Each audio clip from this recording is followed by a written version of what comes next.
Hi, I'm Raya. Welcome to Raya Reads. Welcome to my booktube channel. As you can see, I'm testing a new setup. I didn't love the way my lighting turned out in my last video, and I'm not really sure why it was different. Please be patient with me as I figure out my backdrop situation. So today I'm going to be talking about my worst books of 2024, and I'm going to give you recommendations on what to read instead of. So in terms of worst books, these are the books where I read all of them, and just as I was reading, I was like, why? I honestly thought these books could have changed my mind at the end, but they didn't. So that's where I'm at. I think it's valuable to share worst books just because when I'm watching these lists, I always have hundreds of books on my TBR. If I don't think I'm gonna like a book, then I have no problem just crossing it out and reading another one. You'll have limited time, so I just want to share my thoughts with these books. A lot of these I also have pretty healthy rants about, and also I am giving recommendations for themes that these books tackled that I feel like are done well in other books. So let's get into it. This is ranked in terms of like least hated to most hated, but they could be switched if I'm feeling different another day. So I have 5 books to talk about, so I read 109 books and only have 5 worst books. So to be honest, that's pretty good. So the first book I'm going to talk about, my number 5 book, is Heist Royale by Evelyn. If you remember, the first book of this series is in my favorite books of the year. So really some duality here. In Gambit, we follow this teenager named Ross, and her family are thieves. She gets invited to a teenage thieving competition to see who's the best thief. And then there's a bunch of trials, and the characters are so fun, and they have team-ups, betrayals, all of it. It's so fun. I got this book as an ARC from NetGalley months before the book came out because I was so excited to read it because I had so much fun with the first one, and I was like, okay, there was a cliffhanger, you know, like I want to read the second one, I want to know what's happening, and I swear I read this.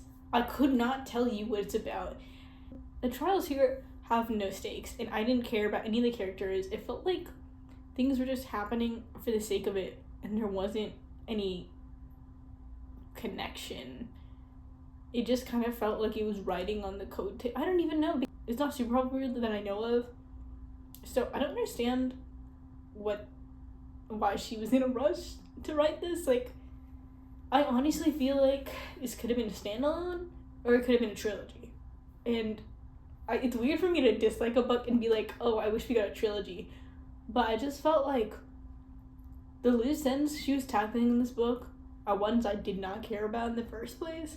And then the trials and the team-ups, it just felt stale. Like, it just didn't feel like I was reading a Thieves Gambit book. It just felt like we were going through the motions. I honestly couldn't tell you the ending. I didn't even know if it was a duology or not, but I found out and I was like, okay, because I don't even remember the ending, so whatever. But I feel like if it was a trilogy, more things could have been like dropped in this book along with those loose threads from the last book, and we could have developed something, and then the third book was where it could, I feel like there just wasn't a lot for this book to do, so for me I was really bored while reading it, and that was unfortunate. My recommendation for, instead of reading Heist Royale, is read the first book, Thieves Gambit. I think the first book is amazing. If you're interested in Thieves Gambit because of teenagers solving puzzles, I read a series last year called The Naturals. The Naturals is about a group of teenagers in the FBI who solve mysteries. The next book that I have is You'll Miss Me When I'm Gone by Rachel Lynn Solomon. I read this book because I enjoyed Today, Tonight, Tomorrow in 2022, and then in 2024 I wanted to read more of her work, so I picked up We Can't Keep Meeting Like This, and I really love that. You'll Miss Me When I'm Gone is about 2 teenage sisters living in Seattle, and their mom has some kind of illness where she starts like forgetting things and she's not as present as she used to be, and it turns out that this illness runs through their family, so they are both getting tested to see whether or not they're gonna get it. And these sisters sucked. You'll Miss Me When I'm Gone is just very much a debut novel, and I'd say this, I don't know how old she was when she wrote this, but it's just very edgy, and it doesn't need to be. It's interesting the way sibling relationships are portrayed in this, because these sisters hate each other, and it's weird. Like, I don't know why, because the one sister who's like living her life and is not diagnosed, she like does not care about the other sister. She's like living her life, you know? And the other sister is going insane, and because she's going insane, she's going up and like messing up the other sister's stuff. There's a part where she like goes into her sister's room and breaks things, and in her mind it's like she's like, I wanted her to not miss me, but like that's such a horrible thing to do. Like, it makes no sense. And I will say, I thought there was gonna be a plot twist where it turns out that like their diagnoses are switched, and that doesn't happen, and I'm so glad, because low-key it would have been more entertaining, but I just don't like when diagnosis and stuff like that is used as like a plot device. Not my favorite. So yeah, I did not like this book.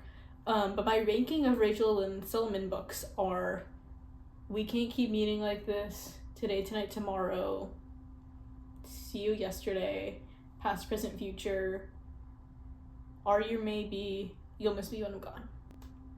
So I'd recommend the top two. So what I recommend instead of You'll Miss Me When I'm Gone, and instructions for dancing is kind of a loose connection, but I like this book. You're wanting to read about kind of like what is the point, like because our main character has this like ability where she's able to see the whole story of somebody's love lives, including the end. So her thing is like, what's the point of love if it's gonna end? And that kind of thing, it's not necessarily an illness, but I found it was like the same kind of energy of like, how do I live knowing this?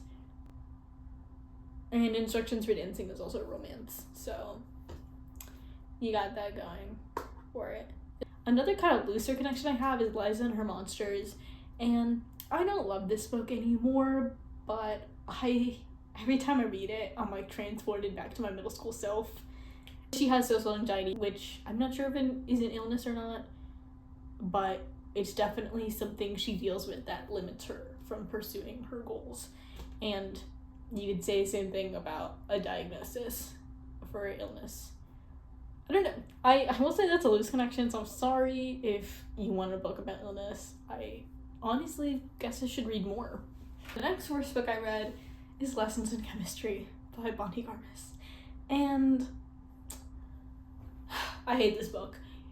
Lessons in Chemistry takes place in the 60s and is about Elizabeth Zott, who is a female chemist who stars in a cooking show. And she teaches cooking in like a chemistry kind of way. So instead of saying like add water, she'll say like H2O, or she'll say like the chemical formula for vinegar. And I think the main thing I hated about this book is the writing. Just the writing of the characters. Elizabeth Zott, because this is like a feminist novel, right?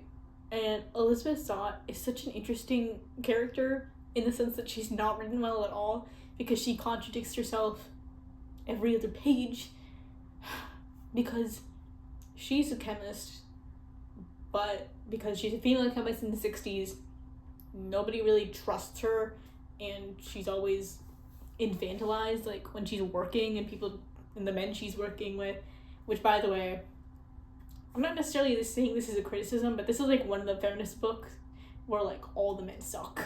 So yeah, and it's like everybody's against her, and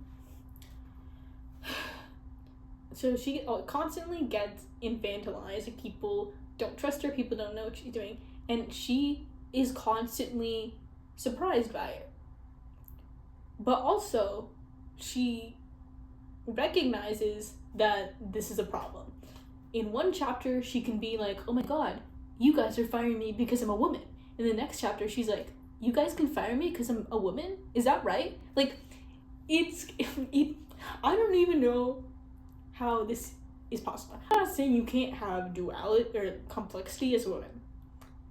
I'm just saying you can't be like two sides of the spectrum every other chapter. It just fit whatever the narrative was trying to get her to do. Another thing about Elizabeth Zott is that she can't take social cues. When she's on her set of her show, she just ignores what everybody's telling her to do. which is so unprofessional. And I get that she's a woman, she's like being told to do all this stuff, but she doesn't know anything about TV. Like, I'm not mad at her for like any of her chemistry stuff. People keep bothering her about that because she knows what she's doing. But like in a TV show, she just do things without permission constantly, and it was empowering, I guess. But it has like imagine you're just somebody working on that show, and this lady who's the star is like so unpredictable. Like, it just stressed me out. But she's not the only just like crazily written character, because her daughter is a genius, and her daughter is like 6 years old. Her daughter is reading like Russian literature at 6. She can like walk to the library, have a conversation with complete strangers, and it is just so weird. Like, I don't know what the author is trying to get at. But not only is the daughter a genius, her dog is also a genius. We also get some points of view from the dog. And because apparently the dog can talk. Why does her entire family have to be geniuses? That's the reason why I didn't like this book. Well, the tone. Okay, I guess I'll talk about the tone, because it goes from because the dog, is that supposed to be comedic? I don't know. But then there were some really like random sexual assault scenes. And I say random because it was like randomly graphic in the middle of nowhere. I think the author was trying to convey that this experience was like really jarring and out of nowhere. But you just have to balance tone with like a talking dog and a genius child and like sexual assault on like the second chapter or something. Like, it's so weird. It's a weird balance. But I was told that this book was about this woman who is a chemist, and she's like trying to find her place where society keeps telling her what to do. Tell me why half this book is about her husband. A good chunk of like the first part of the story is her meeting her husband, and they're falling in love, and they're like, yeah, we found out that her husband dies. But what does her genius child do? Because half the story is about the genius child figuring out her dad's like lineage and his whole backstory from this orphanage. How is this related to the book? Like, I do not care about the husband, child, do not care about these people. Like, why is half of the book dedicated to this? I think the thing that frustrates me more about this book is the fact that it's so popular. Like, it's like one of the most read books on Goodreads. It has a TV show that came out like not even a year after the book came out, and I just don't understand. And my recommendation instead of this book is The 7 Husbands of Evelyn Hugo. If you like girl boss stories about TV and film, yep. The 7 Husbands of Evelyn Hugo is about this new reporter who gets sent to interview Evelyn Hugo. And Evelyn Hugo is a world famous movie star from the 50s, I believe. And she just like is that girl. She's done all the movies. I think she's like won Oscars. Like, one of the most interesting things about her is that she's been married 7 times. And we just follow Evelyn Hugo as she starts on this industry and how she's being like molded into the type of woman that people want to employ. We follow her 7 marriages as well. And I like 7 Husbands of Evelyn Hugo a lot better because it was so engaging. But also, Evelyn Hugo is such a flawed character, and I didn't mind reading about her. I liked reading about her. The second worst book I read in 2024 is Shred Sisters. And I read this because it was on the Goodreads Choice Awards, and I hated this. It follows this younger sister in like the 90s. Her older sister is like constantly getting into trouble and like stealing the car, doing drugs. Like, she'd like run off for a couple days and tell nobody where she was, and she'd just like come back and be like nothing happened, and she was just like erratic like that. And contrary to this, the younger sister goes to like a private school, is really into studies, and she goes to like an Ivy League, and she gets into like science and everything. And I was like, okay, like good concept. I can't wait to get the perspective of the other sister, because it's called Shred Sisters, right? So I thought it would be about the sisters, but we only get the perspective of the younger sister the entire time. We follow her life story essentially, but her life is not that interesting. we follow her life as she's just like dating around, not being satisfied with like her lab job, so she goes to another job, and then like in like the background she'll like say stuff about her sister, be like, my sister visited my parents and she conned them into like $10,000, and we'll get like snippets about her parents. And then I finished the book, and it was just about nothing. I thought this book would have the perspective of the older sister because it's called Shred Sisters. But every event in this book is just for shock factor. And I hate books like that because the potential of this book, I thought it was going to compare the two sisters. I thought it was going to be like, okay, like the younger sister pursued this life where she took validation from everybody, and she studied, and she went to the hardest schools, and she has like an acceptable job, and she's still unfulfilled with her life. Whereas the older sister, yeah, her teenage years are wild, but eventually she found that some kind of sporadicness brought her fulfillment in life. And I kind of get what the book is trying to do, because the younger sister, compared to the older sister, was just looking for security. But her life is just so boring. I do not want to follow her entire life. This girl has a less interesting life than me, right? Which is such a low bar. This book reminded me of the worst book I read in like 2022. It's called The Light We Lost. This book was just about like this girl who fell in love with her college boyfriend, and she could like never get past him. And she literally got married to another man, and all she would do was think about her college boyfriend. It's just like, why did I read this? And I'm frustrated because I have such a cool concept in my head, and I thought the book was going to execute. I was ready for it, and yeah, no. To give a recommendation, the one book I read that's about sisters that I've liked is Little Women. And I don't really know how to compare that to this book other than they're both just like about family drama. But even when we're following the March family in Little Women, like I'm interested in their lives, and they don't have interesting lives, but I'm interested in like the family drama and everything. Little Women, always a classic. And that's a loose tie. The other one that's like a looser tie is Banyan Moon by Pao Tai. This book is about 3 generations of women in this Vietnamese American family, and my tie is that the main character is like greatly impacted by her family and the choices they make, and the choices that the main character makes are very much results of her family members. I mean, I think it's a relatable experience in general to be influenced by your family, so I think that's what Shred Sisters are trying to do, and in Banyan Moon it was done better. Okay, my camera, aka my phone, moved, so if this is a slightly different angle, I'm sorry, but we're gonna go with it. Alright, my least favorite book I read in 2024 was How to End a Love Story. This book ended me, so yeah.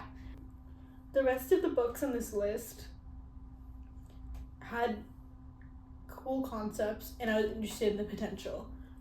This book had a weird concept, so I tried this out, and I hated it.